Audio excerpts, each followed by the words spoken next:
Das 10 maiores empresas do mundo hoje, apenas uma é de petróleo. A verdade é que a importância econômica, simplesmente econômica, comercial do petróleo caiu bastante. Tá? Hoje em dia, as big techs dominam o valor de empresas, as empresas calcadas em tecnologia de ponta, elas têm já hoje a dominação dessa cúpula. A única empresa que ainda figura entre as 10 maiores do mundo e que tem a ver com petróleo é a Aramco, Arabian American Oil Company, se não me engano. Isso mostra que daquela sociedade calcada, sentada, montada, criada pelo petróleo que nós tivemos no século XX, uma sociedade que se movia a carro, uma sociedade que consumia hidrocarbonetos em absolutamente todos os lugares da sua região, inclusive a partir da década de 80, utilizando plásticos, né? E aí você tem toda uma química fina derivada também desses hidrocarbonetos. Mas dessa sociedade que vivia completamente sob esse esquema, para a sociedade de hoje, há uma enorme diferença. Então, o petróleo certamente perdeu um patamar de importância nesse sentido. Perdeu um patamar de importância nesse sentido, os estudiosos dizem que por 3 razões.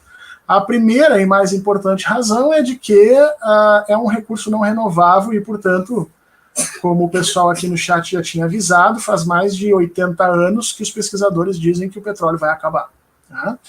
E em que pese que ele nunca tenha acabado, nós sabemos que um dia ele vai acabar e existem algumas projeções que nos dão exatamente na metade desse século que nós estamos vivendo. Portanto, muito provavelmente eu, você, nós viveremos um momento em que nossa matriz energética vai ter que ser modificada, quer queira, quer não. Tá? O primeiro motivo de que no século XXI esse petróleo sai de lado, ou começa a perder esse valor essencial que tinha no século XX, lembra, sempre em comparação com o século XX, tá? Ainda hoje ele é um produto essencial, mais perto do que foi no século XX, hoje ele já está num estatuto abaixo.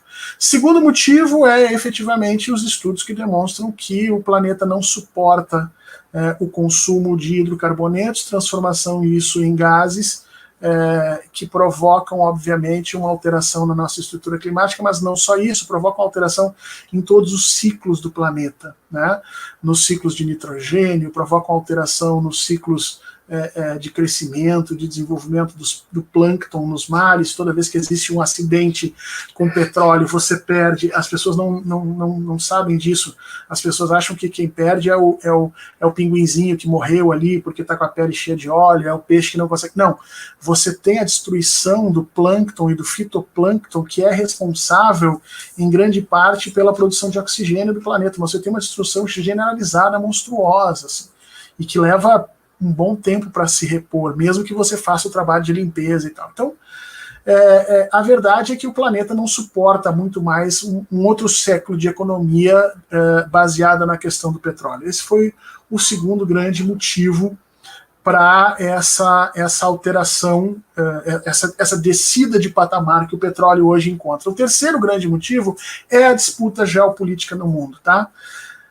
Países que não são produtores de petróleo, especialmente a partir da década de 70, né, nós temos no final do século XX algumas guerras no Oriente Médio que provocaram uma alteração muito grande sobre a compreensão do petróleo, especialmente porque alguns países utilizaram como arma internacional o petróleo, né?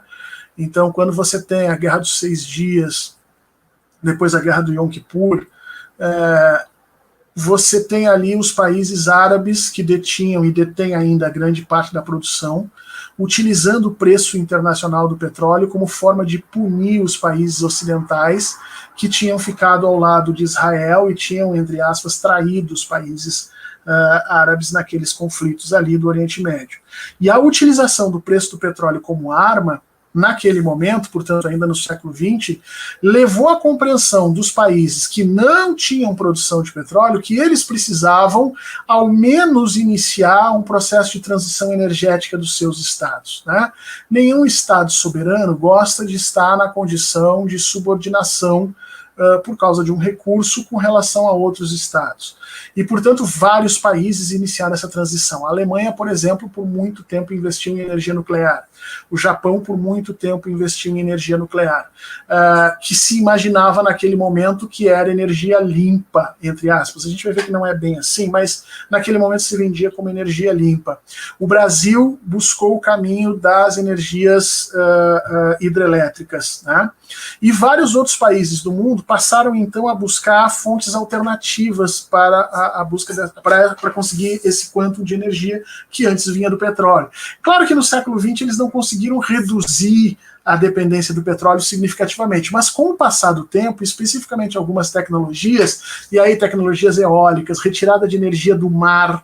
A Holanda está trabalhando muito com essa tecnologia de retirada de energia das marés, né? Todo esse rol de novidades tecnológicas vem servindo para colocar o petróleo cada vez mais abaixo. Né?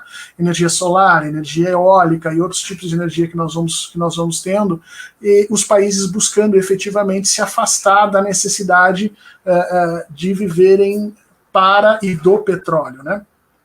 Então esses três motivos fazem com que, se você comparar o século XX e o século XXI, a importância do petróleo tenha caído, tá?